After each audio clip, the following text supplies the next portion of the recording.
My roses are done blooming. I'm supposed to deadhead them, whatever the heck that means. Outward facing bud eye, 5-leaflet leaf set. It's got to be more simple than that.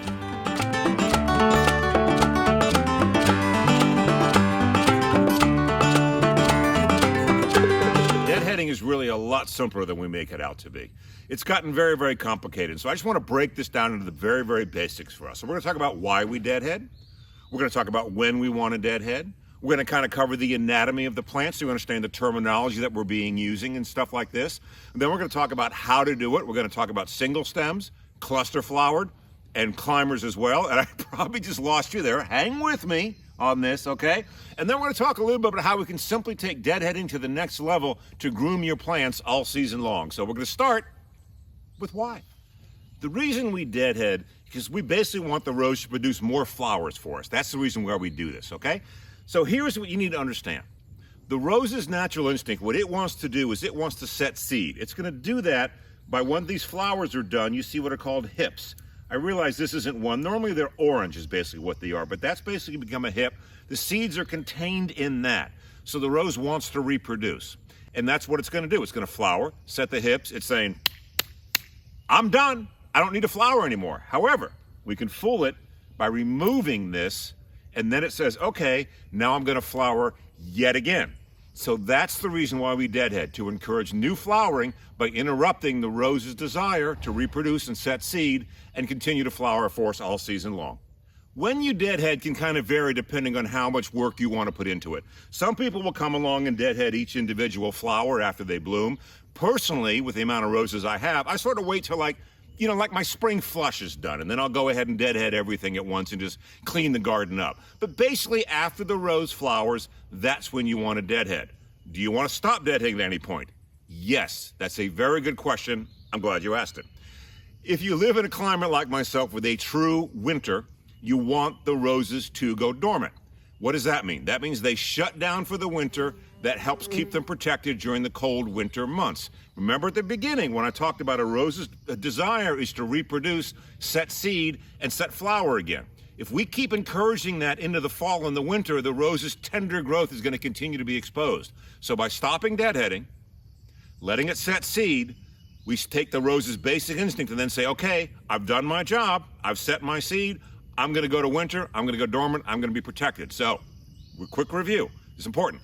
Deadhead during the season, as they lose the flowers, as the flowers kind of begin to go, like you see here. Then stop maybe 6 weeks before your last frost date. Let the rose set hips and let it go to bed for the winter.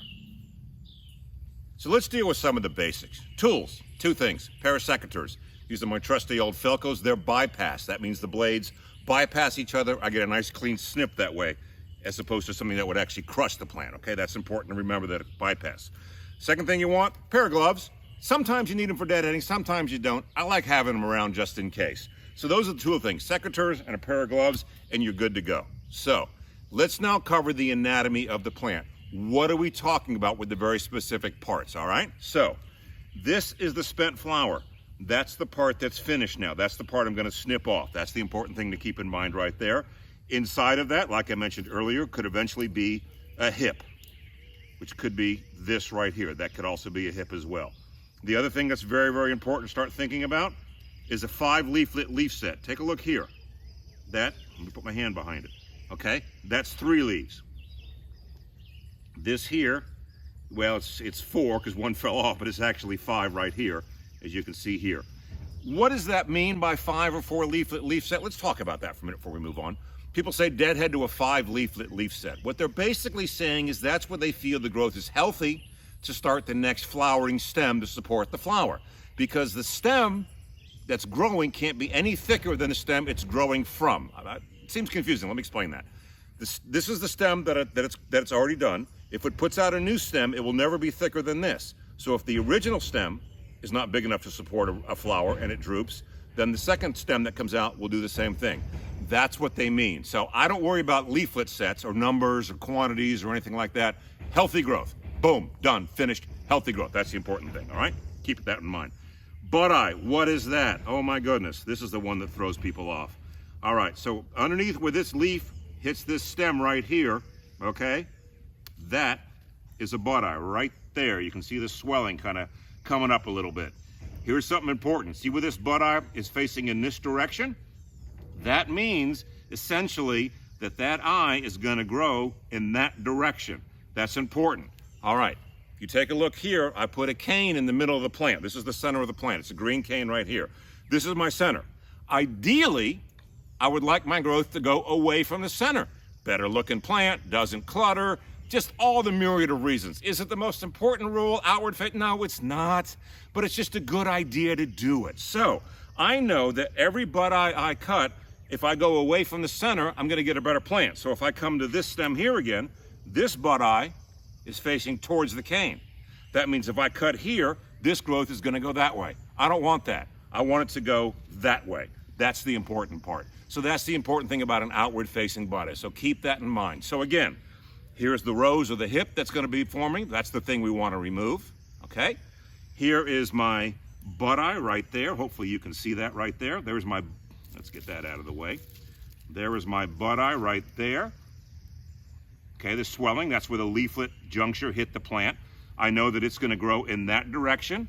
Here's my cane in the middle. I want it all to grow away from it. That's the important thing right there. So that's the anatomy, and now we can go on to exactly beginning the fact of actually deadheading. The actual act of deadheading is doing exactly what I've been saying all along. I'm gonna remove an old flower. That's gonna cause the rose to set new flowers because it can't set hips, which is what it wants to eventually do. As I mentioned earlier, you could simply just take that and you could snap it off and you're basically done. That would work, okay? It's not the most graceful way to do it. We're gonna go a little bit further than that. So we're gonna talk about 3 different kinds of roses to deadhead in terms of how they grow, not varieties or anything like that. You have the ones that put a rose on the end of a single stem. Those could be your hybrid teas. That's the most common. You have cluster flowered. Those are ones that grow in clusters with many, many blooms on the end of one stem. Floribundas. A lot of the OGRs will do it. And a lot of shrubs, quite honestly, will do that as well. Then you have climbers. A whole different beast. And we'll get over that in depth as well. So I thought we'd start with the easiest one to do, which is basically a single flower on the end of one stem. It's a very basic and very simple deadhead. So what I've got here, I've moved my cane over here, my stake right here. Now I know my center of my plant. I want to go away from the center, so I'm going to go down here and I'm going to look. I've got an eye right here. I've got something facing away from the center of the plant. So what I'm going to do, underneath here is a butt eye. I'm just going to remove this leaf so you guys can get a nice close-in shot of this. There's my eye.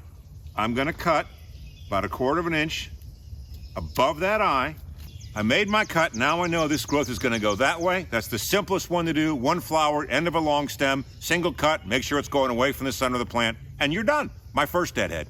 This is the one that I know is the most confusing for most people. That's multiple flower heads at the end of one stem. A lot of people will come through and take each individual flower head. That's not the way you want to treat this. Treat this as if it's one flower head, and basically just follow it down, follow it down. You can see my last place flowers emerge from is here. That's my last stem that comes up to these. So I'm going to go below, go below. I have here an outward facing butt eye right here. Let me just get this out of the way. An outward facing butt eye. I'm going to take the entire stem. That's how I'm going to handle this plant. So the entire stem comes off and comes clean. That allows me actually to take this rose, which looks rather cluttered, and deadhead it extremely quickly by just basically removing individual stems of cluster flower heads. That's really all there is to it. Just take the whole stem, not individual flowers, and you got this thing down. Deadheading climbers, slightly different set of rules, but let's keep in mind the principles of climbing roses that we've learned over the years through the videos that I've done for you. 2 kinds of canes. Main canes, the one that comes from the base. Those are my main canes, okay? Laterals. Laterals come off the main canes. Those are my side shoots, for lack of a better word, all right? Main cane, lateral. Never cut the main cane. You can trim the laterals all season long, all right? Got that? Okay, good. Now, so this is a climber. I have here a lateral. This lateral has bloomed, as you can see. This lateral is very long. So if I were to go to a 5-leaflet leaf set, I would cut it right about there, okay? However, in this garden, I want this to be a little tighter to the fence. I want it a little bit more formally structured. So again, I can cut this down to within 12 to 14 inches of the main cane. So I can leave it unruly like this, where it kind of flops all over the place, or I can come down, and now which way the butt eye faces on a climber, by the way, is irrelevant. It doesn't make any difference. So I could cut here, for example. All right, I've got another one that's spent over here. Huge lateral. I can take it down to here, all right? Another one spent over here. Take it down to here. Another one spent over here. Take it down to here, all right? This is new growth. It's getting ready to bloom, all right? So I'm gonna go ahead and leave that up there like that. Now, all of a sudden, you see what I've done here? I've now taken this down a little bit. I've got another big old one over here. I got laterals everywhere. I'm a lucky, lucky guy. It's my lateral day.